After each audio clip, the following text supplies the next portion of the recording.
Patriotic duty. Let's explore that with Dr. Amesh Adalja, who's a senior scholar at Johns Hopkins Centre for Health Security. He specialises in infectious diseases and pandemic policy. Welcome to the day, Doctor. More vaccines, 500 million free rapid COVID tests, but no lockdown. Is that enough? I do think it's enough. When it comes to lockdowns, you have to remember that they are very limited in their usefulness because they are very hard to comply with and they have negative cascading impacts that will have repercussions on many parts of society. So we want to remember that this isn't March of 2020. This is December of 2021. And we have much better precision-guided tools to be able to limit the impact of Omicron, and it's particularly on our hospitals, than we did back then. So I don't think that we need lockdowns. I think what we need to do is more testing, more vaccinations, antivirals, monoclonal antibodies. I think that's how we move forward in this new phase. And this latest cluster, if I can put it that way, there's this latest cluster of new measures from governments around the world. This is being driven by Omicron. How is this new variant changing this pandemic and the response necessary?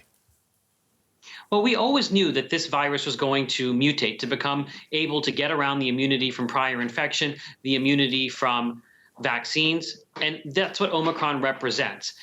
And I think now it's time that we start to focus on what really matters when it comes to COVID-19, and that's preventing severe disease, hospitalization, and death. That cases are always going to be there because this is not a virus that can be eradicated or eliminated. Our goal is to tame it, to make it much more manageable. And I think Omicron has accelerated that process because we're seeing so many breakthrough infections occurring.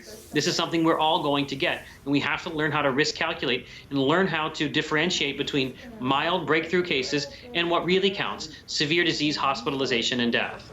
So I keep hearing people saying that we're just going to have to get used to living with COVID, as you've done there. So what does that look like in future? Is that just more mask wearing and more boosters and more social distancing from here to death? What it means is that we now have another respiratory virus that we're going to have to contend with every year, just like we contend with flu and RSV and the whole host of viruses that cause cold-like syndromes. But what will happen with COVID-19 is it will become tamer as we get more of the population immune, as we get more tools like antivirals, such as the one Pfizer is developing, or monoclonal antibodies, and more rapid tests. And we get better at making smart choices and risk calculating. But there are going to be some people that continue to wear masks for some period of time. Others may not.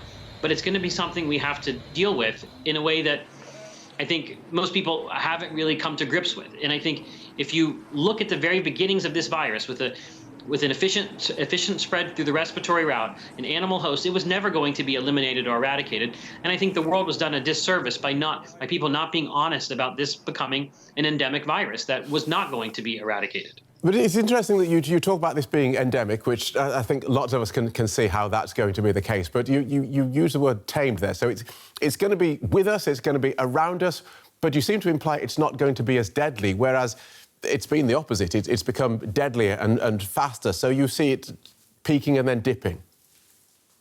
Right. And what's going to make it tamer is probably nothing that the virus does. We're going to make it tamer. We're going to make it tamer by getting vaccinated. We're going to make it tamer by having antivirals. We're going to make it tamer by having monoclonal antibodies. Medical science is going to be what tames the virus. It's not the virus itself that gets tamed. It's our ability to cope with it improves to such a degree that it's not something that can kill at the rate that it could.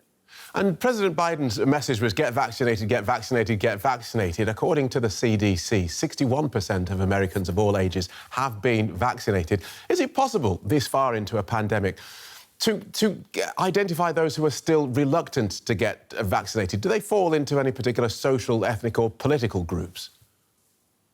Well, what we find is, unfortunately, our pandemic response has been very tribal, and people in one tribe particularly have not really been forthcoming with wanting to get vaccinated. So if you look in the country, these are pockets of places. Unfortunately, it's males. It tends to be Republicans. That's the problem that we see, and I think it's because politics has been so infused into this pandemic response. But hopefully, former President Trump just a couple of days ago talked about himself getting a booster vaccine and advocated for the vaccine. Hopefully that starts to move the needle into people's arms, especially his supporters, who are the main holdouts. but it is very, very difficult now. It's become something where people are very dug in, and it's hard to see an easy solution other than talking to people on a one-on-one basis and trying to persuade them that the vaccine is the right thing for them to do because it will benefit their lives personally. Fascinating. Thank you so much for joining us and sharing your expertise, Doctor. Dr. Amish Adalja from Johns Hopkins Centre for Health Security. Thank you.